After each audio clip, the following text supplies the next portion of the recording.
Chapter 47. Mab kept her word and soon we managed to create a proper agreement out of this circumstance.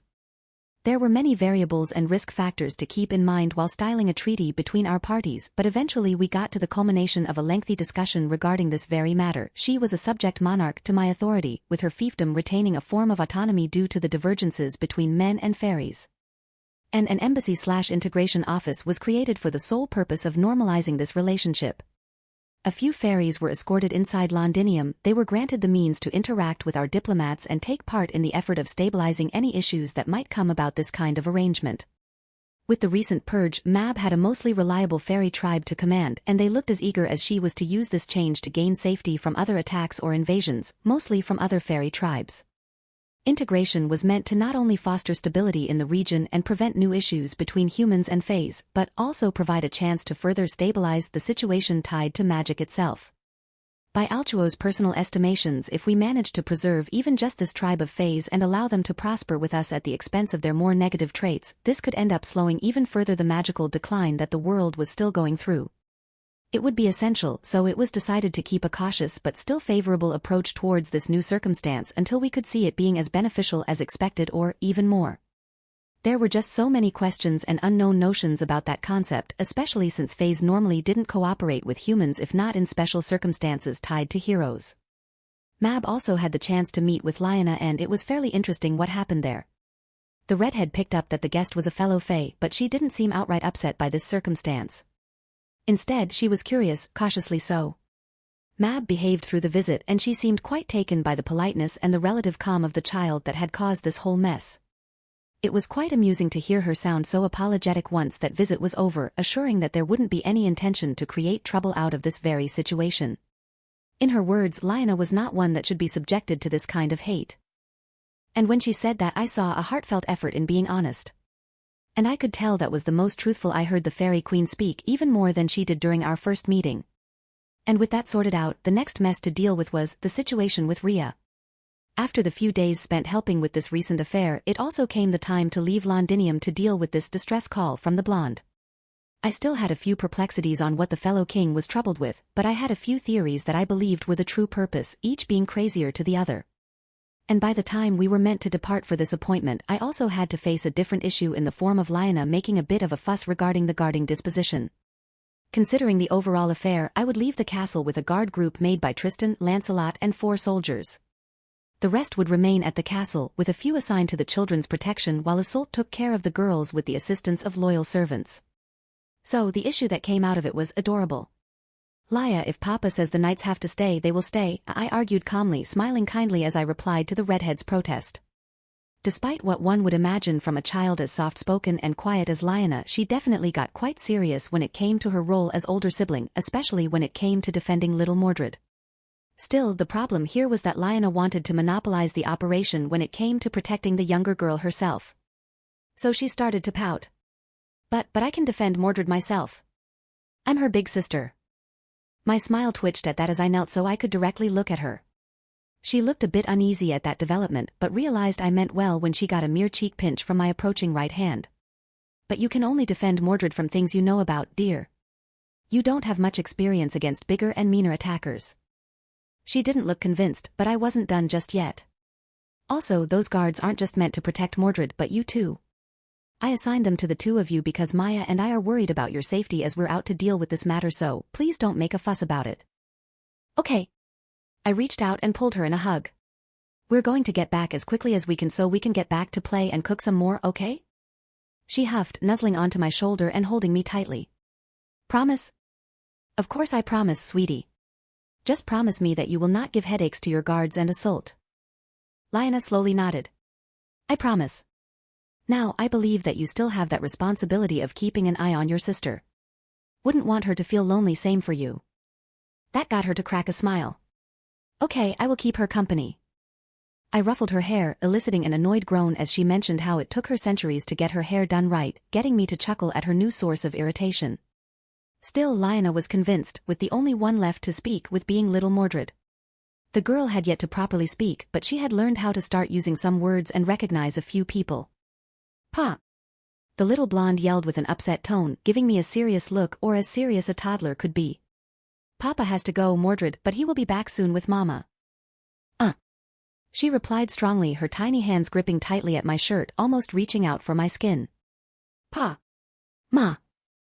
She was getting upset enough to almost start crying, but I managed to avoid that very awkward development by holding her tight and planting a solid kiss on her cheek, adding extra sound to it. It sounded silly, but as I remembered something Mom once told me, toddlers liked silly, and Mordred was instantly giggling as I did the same with her other cheek. Now, Mama and Papa will be back soon. There's no need to be sad, Mordred. Okay? She hummed and pouted some more, but was outright giggling again as I planted one last kiss on her forehead. Papa promises you this much. There were no issues beyond that, well, beyond having to also detach Mordred from me as she was completely latching onto me, but still, there were no major problems when it came to depart for our planned trip. Maya's belly was far from fully showing, but one would realize she was expecting if they spared a proper glance in that area, yet she was still in a good shape to make the trip without any issues. Instead of riding horses, I decided it was only for the best to rely on a carriage ride and for it to be going at a cautious and modest speed. I was well concerned. Rightfully so. I just couldn't allow any kind of threats to come after Maya now more than ever. And the ride proceeded relatively smoothly, with nothing blocking our way and so leaving us to reach our destination just in time. But with these first hurdles dealt with, it was now time to face the main concern. Rhea and her current troubles about loving marriages. Unlike previous occasions, Rhea and I weren't going to meet in Venta Belgarum. By her own admission through her latest letter, the place was too risky for what kind of help she wanted from me, and that it was best for it to be a bit closer to home and away from any eavesdropping people that could create a big issue out of this. So, we were now meeting in Corinium Dabanorum, modern-day Cirencester, Gloucestershire. I was very confused by this decision, but this choice also became a new clue on what was going on with Rhea and why she really wanted to speak with me. The castle picked for the circumstance was not owned by someone in particular. The mayor of the city technically had the right to use it as his home, but the elderly man preferred to live in his simple house, among the people, and keep the place as a military fortress than an outright big house to live in. Thus, it was perhaps the best location to not have anyone keep track of our private meetings. As soon as we reached the living quarters given to us, I received a small message from a servant of the castle. Rhea had arrived at the castle yesterday, and she wanted to already talk to me before the official meeting by dinnertime happened. Perplexed and fairly worried, I decided to check on what was going on. Maya would remain in our temporary bedroom to rest, while I proceeded on my own to find out where our urgent meeting was meant to happen. After 10 minutes of looking around and being on the move, I reached the place, but I was surprised to find a very upset Arturia waiting outside the room and barely holding her annoyance as she led me inside that room. The door closed behind us, with the blonde pausing a moment to make sure we were really alone before suddenly rushing up to me and slamming herself on my lap. One would feel embarrassed by this, but I was more frightened by it as Rhea's hands were yanking my shirt upward, almost threatening me with that move. A good part of my questions would then be answered by what she had saved up as a pleasant introduction to this deadly development for me. It's your fault. I frowned, ignoring for a moment the way she was straddling onto me to address this sudden accusation. I mean, I might have some faults on recent matters, but I couldn't recall specifically anything that would have pissed Rhea off this much. What are you talking about? Guinevere. Arturia answered with a frustrated groan. Her recent bouts of affection, she is getting more aggressive with each day. First kisses, then more hugs, then cuddling, and now she is trying to go through our marital duties. And you know that's not something I can do without endangering my reputation. If she learned I was a girl, she would. I waited for a continuation of that sentence, but she remained quiet. At the moment, I really thought she had a conclusion to that explanation, but I ended up having to ask it myself. She would what? She would tell her father, Joseph. My frown deepened. Why? Because her family is family dash. Why? My interruption further shocked Rhea, but the young woman couldn't come up with a decent response to it from the looks of it. Because they are family and that would make sense? I blinked. Isn't she technically going to be more loyal to you since you two are married? Maybe, but then I lied about the marriage by hiding the fact I'm a woman and dash. And what? Before the blonde could have answered that, the doors were opened by two individuals that had decided to pass by from the looks of it. Maya waved shyly over Guinevere's shoulder, while the brunette spared a confused look after she tried to announce their arrival. I heard that you two were talking, and why are you stuck in that position, Arthur? The blonde looked terrified at the outrageous circumstance she set herself up for, but I was already prepared with an excuse. I mean, considering the circumstance, I just couldn't help but imagine the worst development coming out of it in case someone passed by and somewhat saw us in that position. He was about to choke me for being the source of his most recent irritations. Rhea's attention snapped back at me. I wasn't planning to do that. I snorted. You are moments away from putting me in a stranglehold. Plus, you are quite vexed about this after putting me through that interrogation. The scandalized look on her face melted away as we both heard Guinevere sigh at that explanation. I suppose boys will be boys, she hummed quietly. Still, what exactly got Arthur this angry at you, Joseph? I don't recall you being responsible for recent issues. I shrugged. Truth be told, I have yet to understand myself. Ria's hold over my shirt tightened at my words. And nothing too important. Then can we join you if it isn't that important? Maya offered, aiming that question mainly at me. Sure. Joseph. It's all right. It's not like you have to worry much about it. Despite my words, Ria was growing more panicky by the second from the way she was trying to compress herself and appear less conspicuous. A fairly silly attempt considering it just made her more suspicious in the eyes of her wife. Thus we all sat by the table, with Ria looking very worried about this unplanned development. At first there was silence and then Guinevere spoke up again. By the way, I almost forgot. I'm glad to hear about the news, Joseph. Your wife is expecting, but I would have expected you to have mentioned this beforehand. I smiled at the brunette. It's been a bit of a recent surprise. And I had to face a couple of issues back home about a recent addition to the family. Oh, I see, the young queen replied cautiously, unsure what I was specifically talking about, and thus moving to the main subject of this conversation. So, what were you two talking about? Guinevere dash. Arthur, I'm your wife and queen.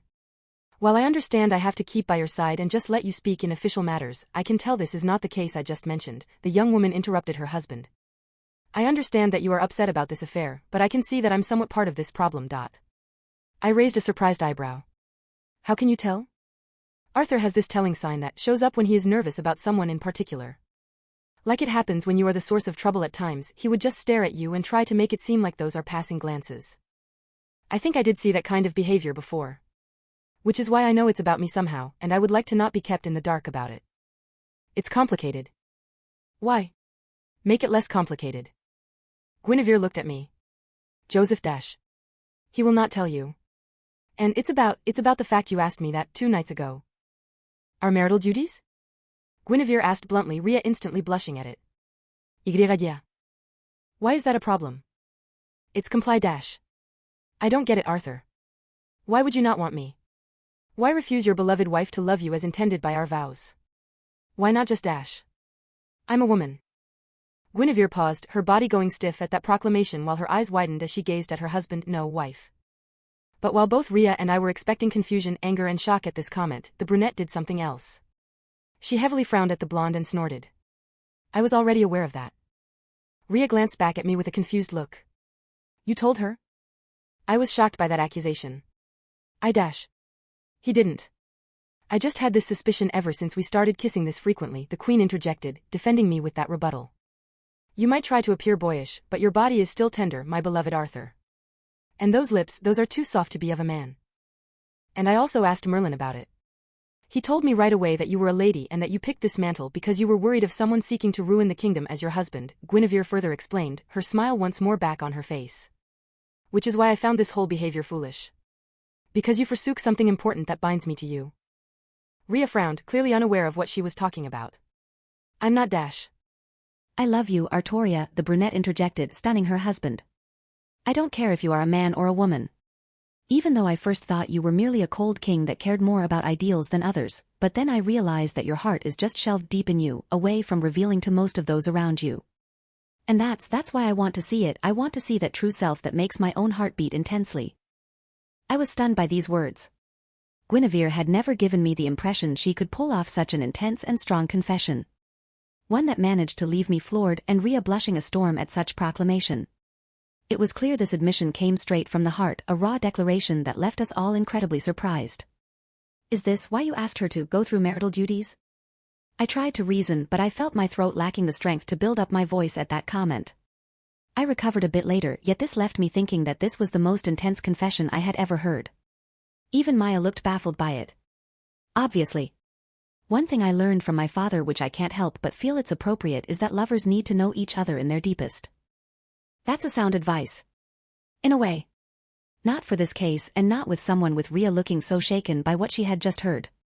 But I'm a girl. No, Guinevere rebuked strongly, her smile growing fierce. You are my husband and my beloved. Arturia. The blonde's face turned full red at that kind of rebuttal, once again caught by how intense this all sounded. I was watching all of this unfold with an amused smile forming on my face. Despite the seriousness packed by this scene, I couldn't help but also drown in the adorableness they were both displaying in that moment.